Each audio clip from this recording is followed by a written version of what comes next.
हैं इसको कहाँ से पढूं? कई सारे प्रश्न आपके मन में आते होंगे। आप लोगों ने उनके पास एक डेटाबेस होता है, उस डेटाबेस में गए, हो सकता है वही 2 नंबर आपका कट ऑफ क्लियर करा दे और आपके पिछले 2 साल की जो तैयारी है वो बच जाए। वो बहुत ही सहज होता है, वो स्वीकारनीय होता है, सभी एग्जामिनर उसको स्वीकार करते हैं, एक्सेप्ट करते हैं। ये कैसे होता है? जब आप नियमित तरीका से, नियमित ढंग से एनसीईआरटी को पढ़ते हैं।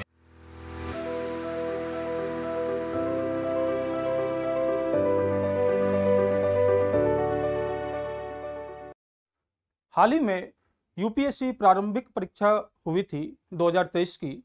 इसमें से आप सबों में कई अभ्यर्थियों ने दिया होगा और फिर कई अभ्यर्थियों ने इस प्रश्न पत्र को देखा भी होगा।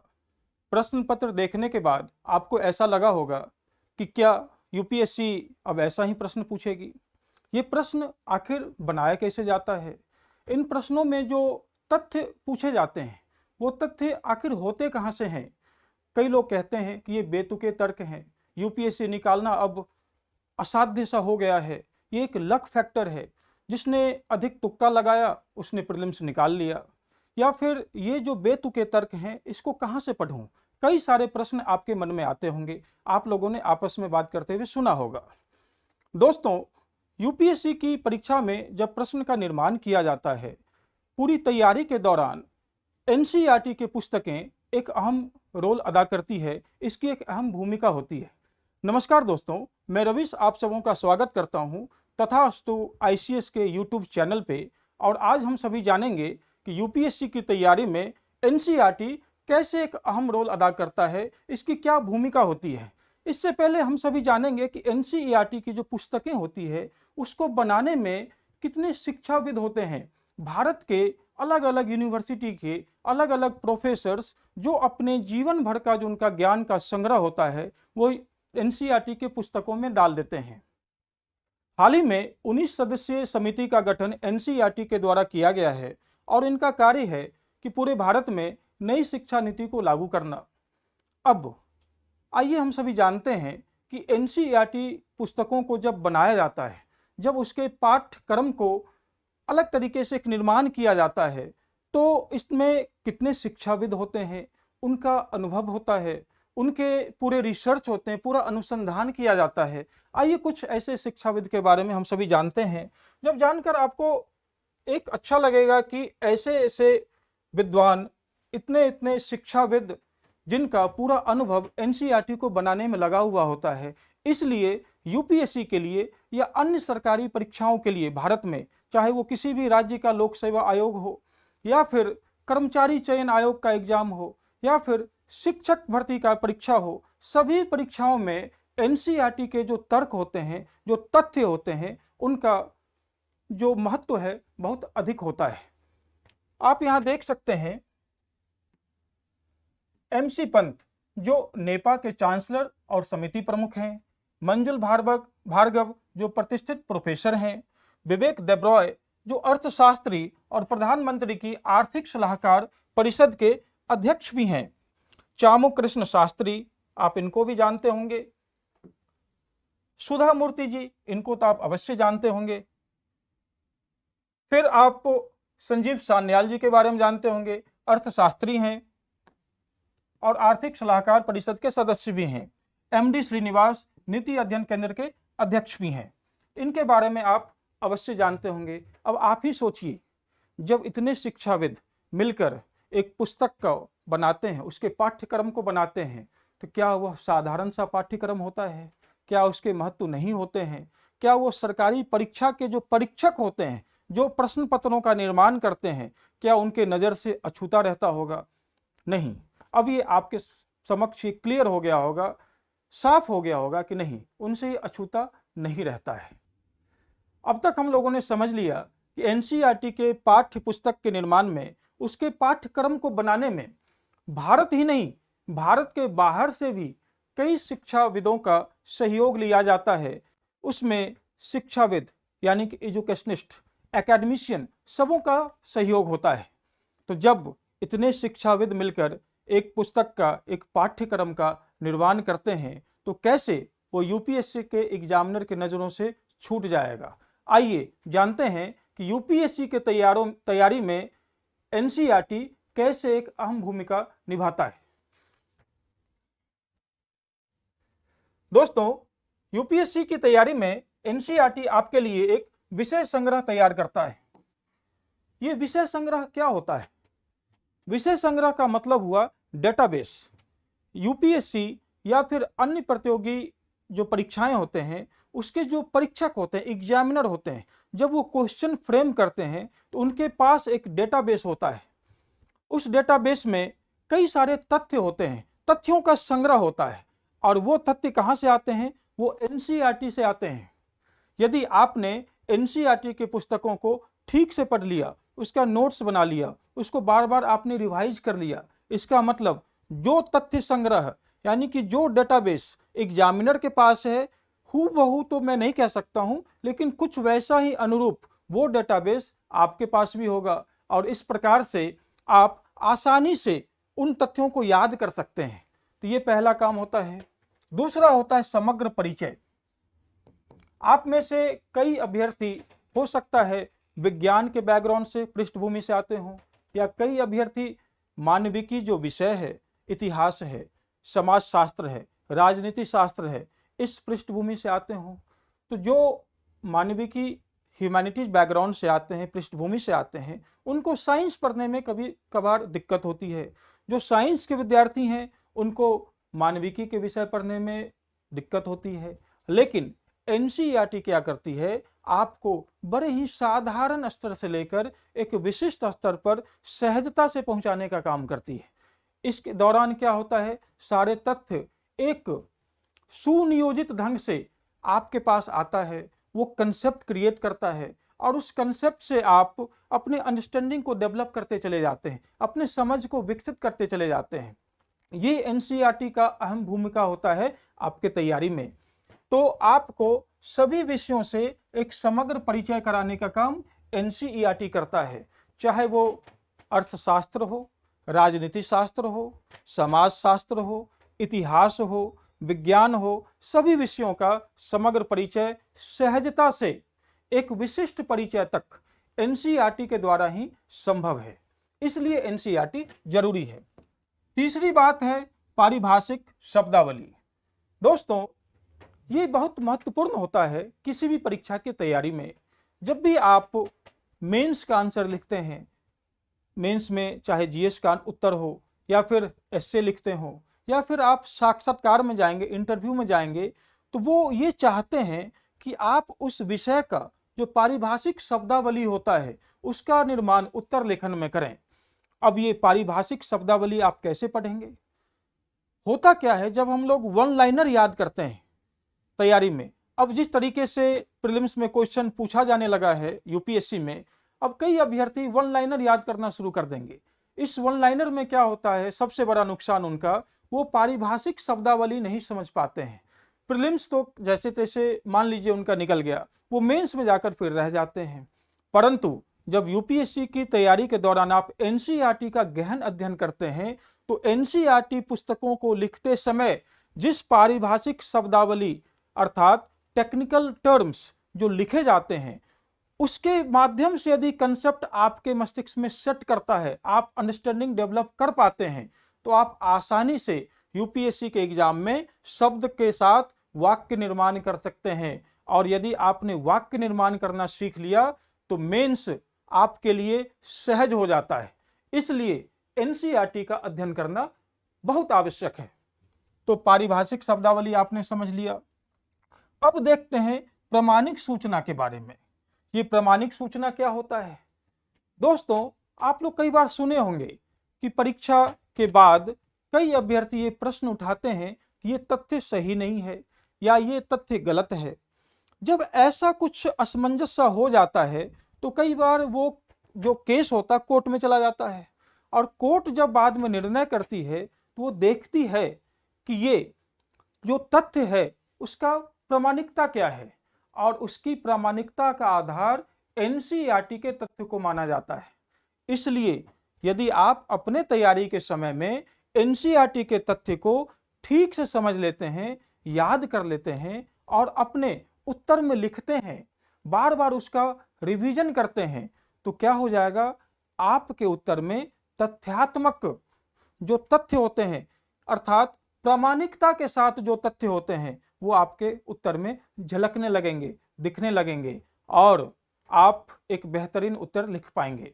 इसलिए एनसीईआरटी पढ़ना जरूरी है, क्योंकि प्रामाणिक सूचना का एक आधार है। इसमें जो भी सूचना लिखा गया है उसकी बहुत गहन अध्ययन की जाती है, गहन अनुसंधान की जाती है, उसी के बाद वो एनसीईआरटी में लिखा जाता है। ये कारण है एनसीईआरटी को ठीक से पढ़ने का। पांचवा हमारा है शिक्षा में समता व समावेशीकरण। ये आप जानते होंगे कि नई शिक्षा नीति अभी लागू होने वाली है, हो चुकी है, और शिक्षा में भारत सरकार या किसी भी राज्य सरकार का लक्ष्य होता है कि सबों को समानता तो मिले ही, समानता के साथ साथ समता भी आए और एक समावेशीकरण हो जाए। जो विभिन्नता है, जो डिस्क्रिमिनेशन है, उसको किसी तरीके से समाप्त किया जाए। और ये कैसे संभव है, जब उस शिक्षा का जो सामग्री होगा, मटेरियल्स होगा, वो सबके पास सहजता से उपलब्ध होगा। सहजता से जब आप उसको पढ़ पाएंगे तभी जाकर शिक्षा में समानता, समता और समावेशीकरण हो सकता है। और ये तभी संभव है जब एनसीईआरटी पुस्तकें पूरे भारत में उपलब्ध होती है, उसको आप पढ़ें। एनसीईआरटी पुस्तकें इसलिए महत्व होती है क्योंकि भारत सरकार एनसीईआरटी के पुस्तकों के माध्यम से शिक्षा में समानता, समता व समावेशीकरण करती है, लाती है। और अंतिम हमारा है वाक्य निर्माण, भूमिका, उत्तर, सामग्री व निष्कर्ष।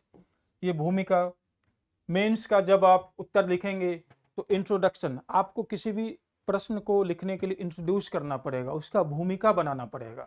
और उस भूमिका को आप कैसे बनाएंगे, आपके पास तथ्य हैं लेकिन आपने वाक्य संरचना करना नहीं सीखा, आपके पास पारिभाषिक शब्दावली नहीं है, केवल तथ्य है, तो आप तथ्य से क्या एक सुंदर वाक्य का रचना कर सकते हैं? नहीं कर सकते हैं।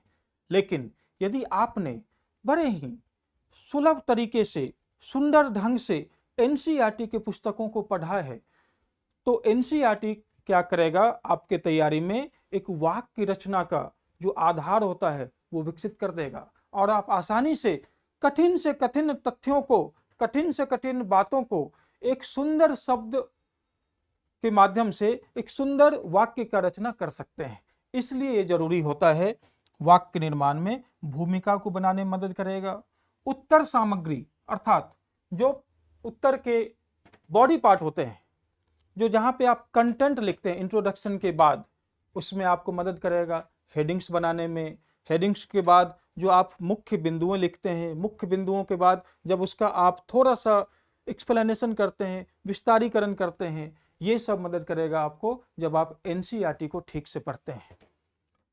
और अंत में निष्कर्ष लिखने में, आपने एनसीईआरटी के पुस्तकों के यदि पढ़ा होगा, आपने देखा होगा कि उसमें जो निष्कर्ष लिखा जाता है वो बहुत ही सहज होता है, वो स्वीकारनीय होता है, सभी एग्जामिनर उसको स्वीकार करते हैं, एक्सेप्ट करते हैं। ये कैसे होता है? जब आप नियमित तरीका से, नियमित ढंग से एनसीईआरटी को पढ़ते हैं। तो मैं आशा करता हूं आप लोगों को इस समझ में आ गया होगा, आपने ठीक से समझ लिया होगा कि एनसीईआरटी हमें यूपीएससी की तैयारी में क्यों पढ़ना चाहिए। ये इसके 6 बिंदु हैं, इसलिए आपको एनसीईआरटी पढ़ना चाहिए। अब जानते हैं कि एनसीईआरटी के जो तथ्य हैं वो हूबहू इस बार के प्रीलिम्स में कैसे पूछे गए। दोस्तों, यदि आपने एक प्रश्न भी गलत किया जो एनसीईआरटी से हूबहू पूछा गया था, इसका मतलब आपने 2.66 नंबर अपने गंवा दिए। और यदि आपने एनसीईआरटी के तथ्यों को ठीक से समझा होता और आपके 5-10 क्वेश्चन भी सही हो गए होते, 5 क्वेश्चन यदि मैं मान लूं 10 नंबर आप अधिक ले आए होते, तो आज शायद प्रीलिम्स निकालकर आप आसानी से मेंस लिखने के मोड पे होते। इसलिए एनसीईआरटी के एक एक तथ्य को पढ़ना बहुत जरूरी है। आइए देखते हैं 2023 के प्रीलिम्स में जो प्रश्न पूछे गए हैं वो एनसीईआरटी से कैसे सीधे तौर पे लिए गए। कुछ प्रश्न जो होते हैं वो एनसीईआरटी के एक फैक्ट से होते हैं, बाकी एक पीवाईक्यू यानी कि प्रीवियस ईयर क्वेश्चन के एक फैक्ट से मिला के क्वेश्चन का निर्माण कर दिया जाता है। कुछ क्वेश्चन क्या होते हैं, एनसीईआरटी का एक फैक्ट ले लिया गया, तथ्य ले लिया गया, दूसरा प्रीवियस ईयर क्वेश्चन का एक तथ्य ले लिया गया, और एक तथ्य करंट अफेयर्स में कुछ चल रहा होता है उससे मिला करके 3 तथ्य डाल करके प्रश्नों का निर्माण किया जाता है। यही प्रक्रिया है प्रश्न के निर्माण का। आपने यदि प्रश्न के निर्माण की प्रक्रिया को ठीक से समझ लिया तो बहुत आसानी से आप इस परीक्षा के सारे स्ट्रैटेजी को समझ सकते हैं और अपने स्टडी प्लान को बना सकते हैं। आइए देखते हैं।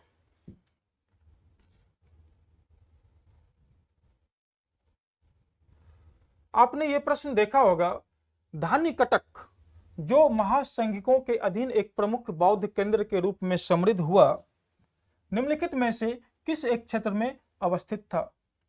अब ये प्रश्न देख करके कई लोगों का सर चकरा गया होगा एग्जामिनेशन सेंटर पे, ये कहां से पूछ लिया गया। और इसमें 4 तथ्य हैं। यदि आपको तथ्य आता है तो सही है, नहीं आता है तो गलत हो गया। गलत हो गया तो 2.66 नंबर आपने गंवा दिए। सही हो गया 2 नंबर मिल गए। हो सकता है वही 2 नंबर आपका कट ऑफ क्लियर करा दे और आपके पिछले 2 साल की जो तैयारी है वो बच जाए, उसका फल निकल आए। लेकिन ये आपने गंवा दिया, हो सकता है 2 साल की तैयारी आपकी डूब जाए। इसलिए एनसीईआरटी पढ़ना बहुत जरूरी है। आइए देखते हैं एनसीईआरटी में इसको कैसे सीधा सीधा पूछा गया है। आपने समझ लिया प्रश्न को, अब देखते हैं। एक आंध्र है, गांधार है, कलिंग है, मगध है। इन चारों नामों से आप जरूर वाकिफ होंगे, जरूर जानते होंगे। हो सकता है इसके उत्तर को आप नहीं जानते हो, क्योंकि हो सकता है इसको आप ट्रिवियल फैक्ट्स कह सकते हैं कि बेतुका तर्क का ये प्रश्न है, कहां से बनाऊं इसे, बेतुका सा इसमें तथ्य पूछा गया है। लेकिन दोस्तों इसमें देखेंगे कि आप देखिए ये एनसीईआरटी है। एनसीईआरटी अध्याय 2 कक्षा 12, अध्याय 2 कक्षा 12 इतिहास, पृष्ठ क्रमांक 43। आप जाकर आज ही एनसीईआरटी अपने घर में खोलें और देखें कि मैप आपके बुक में मिल जाएगा। एनसीईआरटी के मैप में, एनसीईआरटी के बुक में, इतिहास के पुस्तक में। और इसमें आप देख पा रहे होंगे कि आंध्र प्रदेश में एक जगह है धानीकटक, सिंपल सा लिखा गया है। दोस्तों यदि आप अपने तैयारी के दौरान उस मैप को ठीक से देख लिए होते तो ये प्रश्न आपका गलत नहीं होता। ये सीधा एनसीईआरटी का तथ्य है। इसे आप झुटला नहीं सकते हैं कि ये बेतुका सा तथ्य पूछ लिया गया है। एनसीईआरटी से सीधा का सीधा प्रश्न पूछा गया है। आइए अगले प्रश्न को देखते हैं।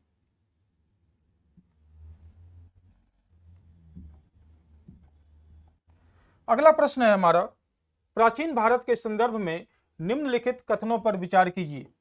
प्राचीन भारत के संदर्भ में निम्नलिखित कथनों पर विचार कीजिए। क्या हो सकता है? स्तूप की संकल्पना मूलतः बौद्ध संकल्पना है। ये स्टेटमेंट देख करके हो सकता है आप सोच में पड़ गए हो। आपको लगता होगा जब हम बुद्धिज्म पढ़ते हैं तभी स्तूप के बारे में पढ़ते हैं, इसके बारे में तो कभी पहले पढ़ा नहीं। ऐसा ही कई लोग सोच रहे होंगे, सोचते भी होंगे, और इसी सोचने के कारण हो सकता है उन्होंने अपना ये प्रश्न गलत कर दिया हो।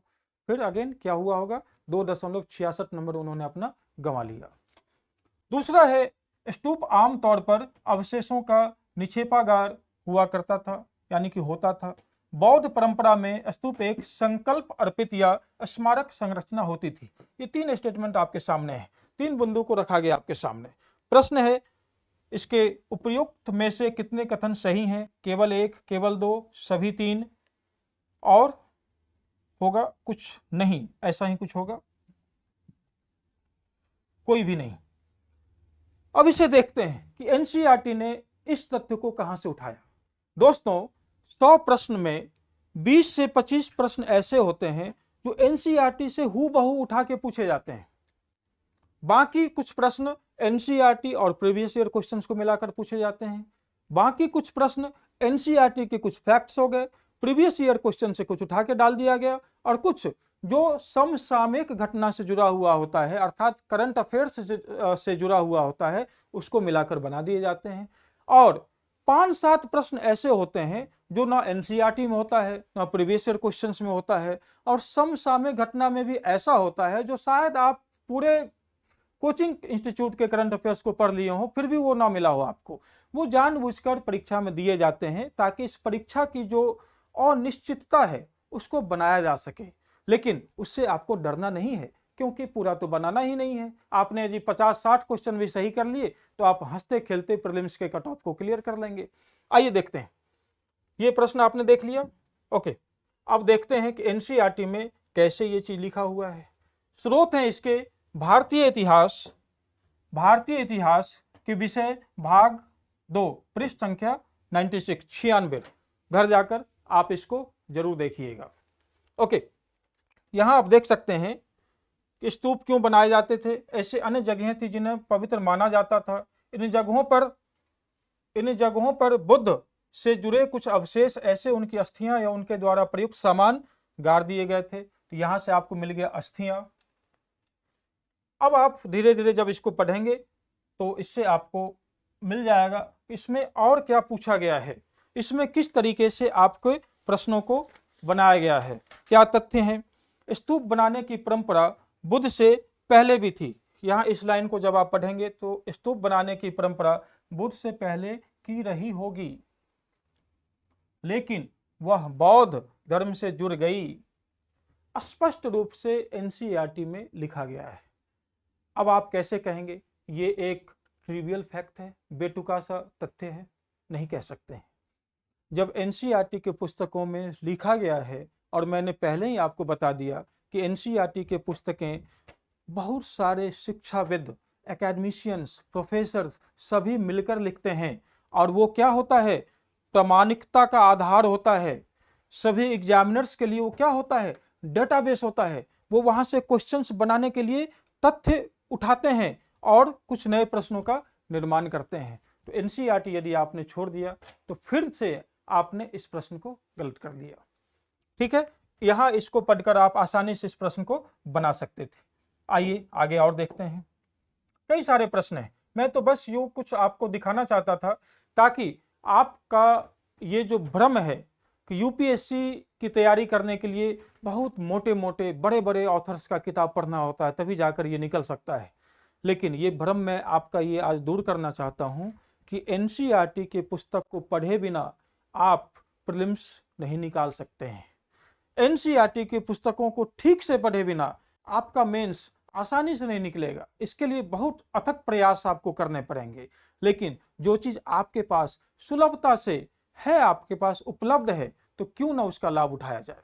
आइए देखते हैं तीसरा प्रश्न।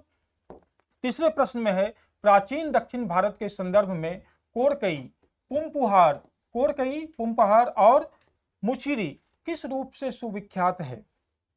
मैंने पहले ही कहा था आपको, यूपीएससी क्या करेगी, जो सीरियस एस्पायरेंट होते हैं, जो अभ्यर्थी होते हैं, जो गंभीर अभ्यर्थी होते हैं, उनके लिए कुछ हिंट देती है अपने क्वेश्चन में। उनके रास्ता को यूपीएससी चाहती है मैं थोड़ा आसान बनाऊं, लेकिन जो अभ्यर्थी एनसीईआरटी के पुस्तकों को नहीं पढ़ते हैं उनके लिए क्या हो जाता है, ये रास्ता बहुत कठिन हो जाता है। ठीक है, तो आइए देखते हैं कि यूपीएससी यहाँ पर आपको क्या हिंट दे रहा है, एनसीईआरटी का क्या खेल है यहाँ पे। देखिए, कोरकई, पुम्पहार और मुचिरी, तीन नाम आपने देखा यहाँ पर। ये क्या हो सकता है, राजधानी नगर है, पत्तन है, लोह और इस्पात निर्माण के केंद्र हो सकते हैं, या जैन तीर्थंकर के चैत्य हैं। यदि आपको ये तथ्य पता है तो ठीक है, नहीं पता है तो नहीं पता है। यदि नहीं पता है और आपने अटेम्प्ट नहीं किया तो 2 नंबर नहीं मिलेगा, और आपने अटेम्प्ट कर लिया और गलत हो गया आपसे तो क्या हो गया, 2.66 नंबर आपने गवा दिया। और यदि आपने एनसीईआरटी को ठीक से 1-2 बार पढ़ लिया होता तो 2 नंबर आसानी से आपके पास होते, और हो सकता था आप 2 नंबर से कट ऑफ को क्लियर कर लिए होते। तो इसको देखते हैं क्या है इसमें। देखते हैं कि इस क्वेश्चन को आप कैसे अटेम्प्ट करेंगे। आप इस मैप में देख सकते हैं, ये जो भारत का नक्शा आपके पास है, स्रोत इसका है अध्याय 2 कक्षा 12 इतिहास, पेज नंबर 43। दोस्तों, फिर से जाकर आप अपने घर में, यदि आप घर पे ही हो तो आप इस एनसीईआरटी को निकालिए और देखिए कि ये क्या दिया हुआ आपके एनसीईआरटी में, और यदि है तो फिर से मैं कहता हूं आप इसको बेतुका सा तथ्य नहीं कह सकते हैं। कहाँ दिया हुआ है आप देख सकते हैं, दक्षिण भारत में तमिलनाडु के आसपास ये पुहार आप देख सकते हैं। और पुहार क्या है? एक पोर्ट है, पत्तन है। और यही पुहार यदि आपने इस प्रश्न में जो यूपीएससी मैंने बताया आपको एक क्लू देती है, जो गंभीर एस्पायरेंट होते हैं यूपीएससी उसको मदद करना चाहती है कि वो निकाल ले किसी तरीके से प्रीलिम्स और मेंस लिखने का उनको मौका मिले। वो यूपीएससी कहाँ मौका देती है आपको? ये देखिए, पुमपुहार में पुहार लगा हुआ है। हो सकता है कोरकई आपने नहीं सुना हो, मुचकिरी नहीं सुना हो, एनसीईआरटी में भी नहीं हो कहीं पर, लेकिन पुहार तो एनसीईआरटी में है। यदि यूपीएससी चाहती तो इसको और कठिनतम प्रश्न बना सकती थी, जब ये कोरकई, पुमपुहार और मुचिरी यहां पे डाल देती और वो आपके वो जो फैक्ट्स एनसीईआरटी में होता ही नहीं, तो मैं मानता कि ये कठिन प्रश्न है। लेकिन यदि है तो इसको आप कठिन नहीं कह सकते हैं। आगे देखते हैं। अभी मैं आप लोगों के लिए कई सारे प्रश्नों को लाया हूं और आगे, क्योंकि इस वीडियो का लक्ष्य है कि मैं आपको बता पाऊं कि यूपीएससी की तैयारी में एनसीईआरटी की क्या भूमिका है, इसलिए मैंने कुछ ऐसे प्रश्नों को लाया है जो 2023 में ही पूछा गया है। आप चाहें तो हम लोग आगे भी वीडियो लाएंगे जो इससे पहले 2022, 2021, 20 इससे पूर्व जितने भी यूपीएससी के प्रीलिम्स के एग्जाम्स हुए हैं, परीक्षाएं हुए हैं, उसमें एनसीईआरटी का बहुत अहम भूमिका रहा है। यदि आप चाहें तो हम लोग हर साल पे वैसा वीडियो आपके पास ले आएंगे और आपको बताएंगे कि देखिए कैसे 25 से 30 सवाल एनसीईआरटी से ही पूछे गए हैं। आपने यदि उसको सही से बनाया है तो आपका कट ऑफ कोई नहीं रोक सकता है, प्रीलिम्स निकालना कोई नहीं रोक सकता है। ओके, आ जाते हैं वापस, देखते हैं ये प्रश्न आपके सामने है। आप देख सकते हैं भारतीय इतिहास के संदर्भ में अलेक्जेंडर री, AH Longhurst, Robert swell, James Burgess और वाल्टर इलियट किस गतिविधि से जुड़े हुए थे? सारे नाम को आप एक बार गोला लगा लेंगे, देखेंगे। यदि इनका नाम आपको पता है तो फिर से मैं कहूंगा 2 नंबर आपके झोली में। नहीं पता है और आपने बना दिया तो 2.66 नंबर आपने गंवा दिया, और यदि आपने छोड़ दिया तो 0 नंबर। हो सकता है यदि आपने एनसीईआरटी को ठीक से पढ़ लिया होता तो 2 नंबर मिल गया होता और आपका प्रीलिम्स क्लियर हो गया होता। ओके, अब देखते हैं कि ये एनसीईआरटी में आपको कहां पूछा गया है। इसके क्या क्या ऑप्शंस हैं? पुरातात्विक उत्खनन, औपनिवेशिक भारत में अंग्रेजी प्रेस की स्थापना, देशी रजवाड़ों में गिरजाघरों की स्थापना, औपनिवेशिक भारत में रेल का निर्माण। आता है तो आता है, नहीं आता है तो नहीं आता है, इसमें कुछ नहीं कर सकते हैं। इसलिए यूपीएससी एनसीईआरटी से ऐसे तथ्यों को उठाती है क्योंकि यूपीएससी जानती है और मानती भी है कि जो गंभीर अभ्यर्थी हैं उन्होंने 2-3 बार एनसीईआरटी जरूर पढ़ा होगा, इसलिए वो ऐसा तथ्य एनसीईआरटी से ही लेती है। ओके, अब देखते हैं कि इसको कैसे बनाना है। ये एनसीईआरटी में कहां दिया हुआ है? देखिए दोस्तों, आप कक्षा 12वीं भारतीय इतिहास, कक्षा 12वीं भारतीय इतिहास की विषय वस्तु पेज नंबर 98, फिर से आप इस पुस्तक को निकालिए और देखिए क्या ये दिया हुआ है, और यदि दिया हुआ है तो आपने क्यों नहीं पढ़ा उसको। यदि नहीं पढ़ा है तो पढ़ना आप शुरू कीजिए। यहां आप देख सकते हैं 1854 में गुंटूर आंध्र प्रदेश के कमिश्नर ने अमरावती की यात्रा की। उन्होंने कई मूर्तियों और उत्कीर्ण पत्थर जमा किए और वे उन्हें मद्रास ले गए। इन्हें उनके नाम पर एलियट संगमरमर के नाम से जाना जाता है। एलियट संगमरमर के नाम से जाना जाता है। यहां से आपको हिंट मिलता है कि एलियट संगमरमर मंदिर मूर्तियां वो कहां ले जा रहा है आपको? पुरातत्व के तरफ ही। यूपीएससी ने क्या क्वेश्चन पूछा आपसे? यूपीएससी ने क्या पूछा है? औपनिवेशिक हो नहीं सकता है, देशी रजवाड़ों हो नहीं सकता है, क्योंकि वो तो कहीं लिंक ही नहीं बन रहा है इसमें। औपनिवेशिक भारत में रेल का निर्माण कोई मतलब ही नहीं बनता है। वो मंदिर, संगमरमर, उत्खनन कहां से संबंधित है? पुरातात्विक उत्खनन से, और आसानी से इस क्वेश्चन को आप बना सकते थे।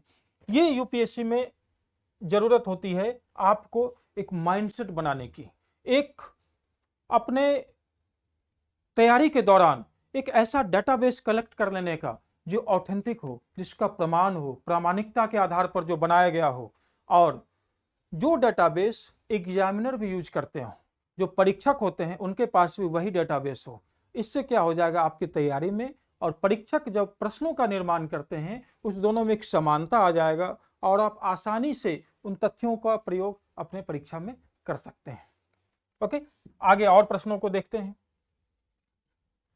कि और कितने प्रश्न पूछे गए हैं। कई प्रश्न हैं, मैंने तो कुछ ही प्रश्न आपके सामने रखे हैं ताकि वो आपको मैं दिखा सकूं कि क्या है। आइए देखते हैं अब इस प्रश्न को। निम्नलिखित कथनों पर विचार कीजिए। झेलम नदी वुलर झील से होकर जाती है। देखते हैं। कृष्णा नदी सीधे कोलेरू झील का वर्ण करती है। गंडक नदी के विसर्जन से कांवर झील का निर्माण हुआ है। दोस्तों फिर से वही ऑप्शन इस तरीके से, केवल एक, केवल दो, सभी तीन, कोई भी नहीं। क्या इस तरीके से जो बनाया गया है स्टेटमेंट, ये आपको कठिन लगता है कठिन, लेकिन जिन्होंने उन तथ्यों को याद कर लिया है क्या उनके लिए कठिन होगा? और यूपीएससी 100 में से 100 क्वेश्चन में तो ऐसा नहीं प्रयोग करती है, वो उसी क्वेश्चंस में, उसी प्रश्नों पर ऐसा प्रयोग करती है इस तरीके का, केवल एक, केवल दो, सभी तीन, कोई भी नहीं, जो तथ्यों पर आधारित हो और वो तथ्य कहीं ना कहीं डेटाबेस में उपलब्ध होता है। और वो डेटाबेस कहां से बनाया जाता है? एनसीईआरटी से बनाया जाता है। हो गई क्लैरिटी? स्पष्ट रूप से आपने इसको समझ लिया? ठीक है, अब इसको देखते हैं कि ये कैसे बनेगा।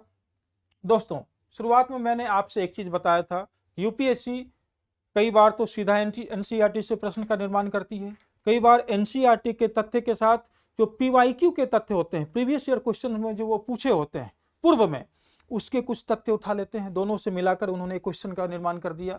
कई बार क्या करती है वो, एनसीईआरटी के एक तथ्य, पीवाईक्यू से एक तथ्य और एक तथ्य उन्होंने उठा लिया करंट अफेयर से, यानी कि समसामयिक घटना से, और तीनों मिलाकर उन्होंने प्रश्न का निर्माण कर दिया। इसमें भी कुछ ऐसा ही है।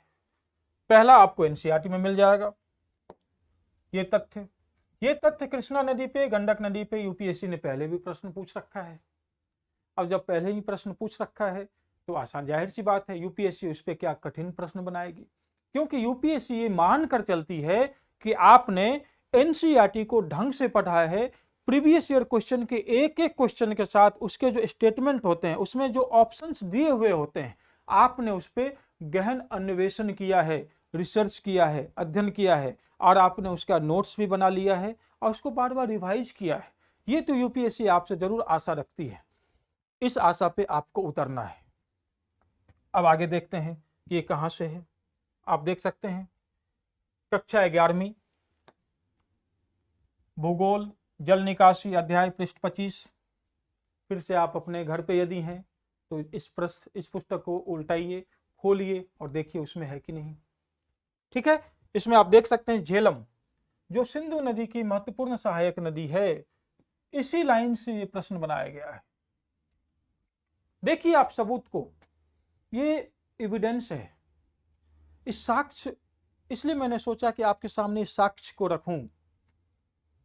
जब साक्ष्य आपके पास होगा तो एक आधार बनेगा आपके पास कि हाँ, मुझे अब एनसीईआरटी को हल्के में नहीं लेना है, इसे ढंग से पढ़ना है, सीरियस होकर पढ़ना है। यहीं से वो प्रश्न बनाया गया। और दो प्रीवियस ईयर क्वेश्चन से आप जब डिमांड करेंगे, कहेंगे, तो हम लोग सभी वर्षों का जो प्रश्न पत्र है उससे जो पीवाईक्यू में कैसे क्वेश्चन बनाया जाता है और उससे एनसीईआरटी के तत्व से कितने जुड़े हुए प्रश्न होते हैं, सभी वर्षों पे हम लोग आपके लिए बना देंगे। फिलहाल अभी आगे बढ़ते हैं और देखते हैं और कहां कहां है। आप ये देख सकते हैं, निम्नलिखित युग्मों पर विचार कीजिए। कई ऐसे प्रश्न हैं, आप इसको देखते चलिए, ये पीडीएफ आपको मिल जाएगा, आप प्लीज इसको देख लीजिएगा। कई सारे ऐसे प्रश्न हैं, एक दो नहीं, कई सारे प्रश्न हैं। आप जैसे ये प्रश्न देख लीजिए, निम्नलिखित वृक्षों पर विचार कीजिए। कटहल, महुआ, सागौन, उपयुक्त में से कितने पर्णपाती वृक्ष हैं? याद है तो बन जाएगा, यदि याद नहीं है, आपने पहले नहीं पढ़ा है, तो 90% चांस है कि आप इसको गलत बनाकर आ जाएंगे। कुछ लोगों का जो तुक्के से हो सकता है सही हो जाए, वो फिर बाद में आकर बोलेंगे कि मैंने ऐसे बना दिया, वैसे बना दिया। ऐसा नहीं है, इसके लिए आपको पढ़ना पड़ेगा। और ये तथ्य कहाँ से है? एनसीईआरटी से है। देखते हैं कैसे पूछा गया है।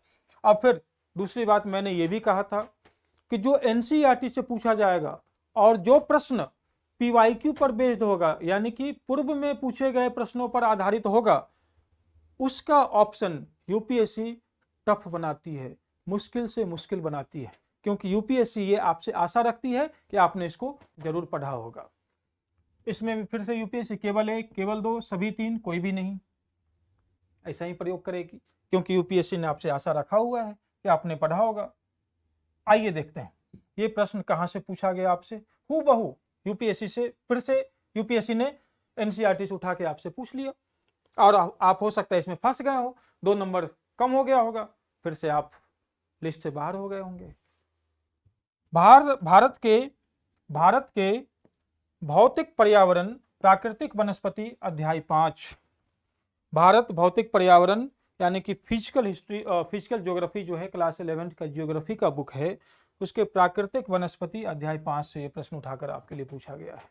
इंडियाज फिजिकल ज्योग्राफी से, भारत के भौतिक पर्यावरण से। तो यदि आपने इसको नहीं सही से बनाया तो कैसे कह सकते हैं कि प्रीलिम्स जो है असाध्य है? ये एक लक फैक्टर है, ये जिसका तुक्का सही है वही प्रीलिम्स बना सकता है, और निश्चितता हो गई है यूपीएससी में। क्या ये सही है? यदि आप ऐसा मानने लगे हैं तो क्या ये अभ्यर्थियों के लिए मानना सही है? बिल्कुल सही नहीं है। यूपीएससी हमेशा एक साइंटिफिक अप्रोच पे काम करती है। वो उन सभी गंभीर अभ्यर्थियों के लिए एक प्लेटफॉर्म तैयार करती है ताकि वो गंभीर अभ्यर्थी प्रीलिम्स निकालकर मेंस लिखने के लिए आए। यूपीएससी कभी आपका बुरा नहीं चाहती है। ओके, अभी देखते हैं कि ये प्रश्न कैसे आपसे पूछा गया है। आप देख सकते हैं, आर्द्र पर्णपाती वन उन क्षेत्रों में पाए जाते हैं जहां वर्षा 100 से 200 सेंटीमीटर होती है। अब इसके उदाहरण में आप देख सकते हैं, सागवान लिखा हुआ है, साल है, शीशम है, आगे और देखिए आप, महुआ है, आंवला है, सेमल है, कुसुम है। मिल गया आपको साक्ष्य। यदि ये साक्ष्य आपने पढ़ लिया होता तो ये क्या प्रश्न आपसे गलत होता? नहीं होता। आगे और देखते हैं, अभी कई सारे प्रश्न हैं। ये ऐसे प्रश्न हैं जो सीधा है, डायरेक्ट पूछे गए हैं। कई ऐसे प्रश्न हैं जो थोड़े से रिसर्च आप उस फैक्ट पे किए होते, इनडायरेक्ट रूप से पूछा गया है, अपरोक्ष रूप से आपसे पूछा गया है। ये डायरेक्ट पूछे गए प्रश्न हैं। आगे ये प्रश्न आप देख सकते हैं, ये भी आपके एनसीईआरटी से डायरेक्ट पूछा गया है। कई लोग इसको गलत करके आ गए होंगे। भारत के कतिपय तटीय क्षेत्रों में प्रचुर मात्रा में उपलब्ध एल्यूमिनाइट, रूटाइल निम्नलिखित में से किसके समृद्ध स्रोत हैं? एल्युमिनियम, ताम्र, लौह, टाइटेनियम। आता है तो सही है, नहीं आता है तो गलत। और यदि आपने नहीं बनाया, लिस्ट से बाहर। तो रास्ता आपके सामने है, चुनना आपको है कि क्या करना है। तो यदि तैयारी करने की आपने ठान ली है तो आज ही संकल्प लीजिए कि एनसीईआरटी के एक एक पुस्तकों को ढंग से पढ़ेंगे, नोट्स बनाएंगे, बार बार रिवाइज करेंगे। आसानी से आप 20 से 25 क्वेश्चन को यूं ही सही कर सकते हैं। जो आपको लगता हो कि ये बेतुके तथ्य हैं, वो असल में बेतुके तथ्य नहीं है, वो एनसीईआरटी के तथ्य हैं जिसे आपने अपने तैयारी के दौरान मिस आउट कर दिया है, फेज आउट कर दिया है, तैयारी से आपने बाहर निकाल दिया है। ऐसा अब नहीं करना है। देखते हैं कि कहां से पूछा गया है। ये देखिए आप, स्रोत है समसामयिक भारत 2 कक्षा 10वीं खनिज, 10th क्लास से पूछा गया है। खनिज एवं ऊर्जा संसाधन, ये चैप्टर का नाम है, अध्याय। आप देख सकते हैं इसमें टाइटेनियम ऑक्साइड, क्या क्या है इसमें जब आप इसको पढ़ेंगे, एल्यूमिनाइट, एनाटेज, रूटाइल, यही तो पूछा है आपसे, यही तो पूछा है। यदि यही चीज आपके एनसीईआरटी से पूछा गया है तो आपने इसको कैसे गलत कर दिया? क्यों गलत किया है इसको आपने? क्यों नहीं पढ़ा आपने इसको? ये प्रश्न आप खुद से पूछिए और तैयारी शुरू कर दीजिए। आगे देखते हैं, कई सारे प्रश्न हैं, आप इसको आराम से देखते रहिएगा। ये ज्योग्राफी के हैं, कनेक्टिविटी, सॉरी, ये नॉर्मल सा क्वेश्चन है जो आप लोगों से पूछा गया था कि स्वर्णिम चतुर्भुज क्या है, त्रिपक्षीय राजमार्ग क्या है, बांग्लादेश कैसे हैं, इसको भी कई लोग अलग करके आ गए हैं। एनसीईआरटी से सीधा उठाकर ये भी क्वेश्चन पूछा गया है। आपको इसका पीडीएफ मिल जाएगा, आप प्लीज इसको देखते रहिएगा। ये यहां से पूछा गया है आपको कक्षा 12वीं परिवहन और संचार, और ये फैक्ट आपको एक जो मिलेंगे वो इसको पढ़ेंगे, आसानी से आपको वो फैक्ट मिल जाएगा और आप इस क्वेश्चन को सॉल्व कर लिए होते। आगे देखते हैं। अब देखते हैं दोस्तों कि आपने कई सारे साक्ष्य अब तक देखे हैं और कई प्रश्न हैं। इसके लिए एक सेपरेट वीडियो हम लोग ले आएंगे आपके लिए, आपके अनुरोध पर। जब आपने ये देखा है तो आपने कुछ विचार किया होगा कि क्या आपके तैयारी में एनसीईआरटी आपने नहीं पढ़ा, ये कमी रह गई।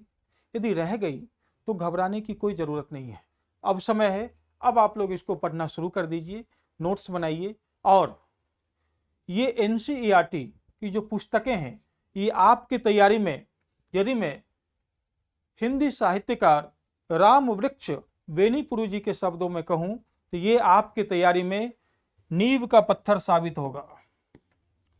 ये मेरा वचन है, आप इसको जरूर मानिए और अपने तैयारी को एक नई दिशा दीजिए और बुलंदी की ओर ले जाइए। धन्यवाद।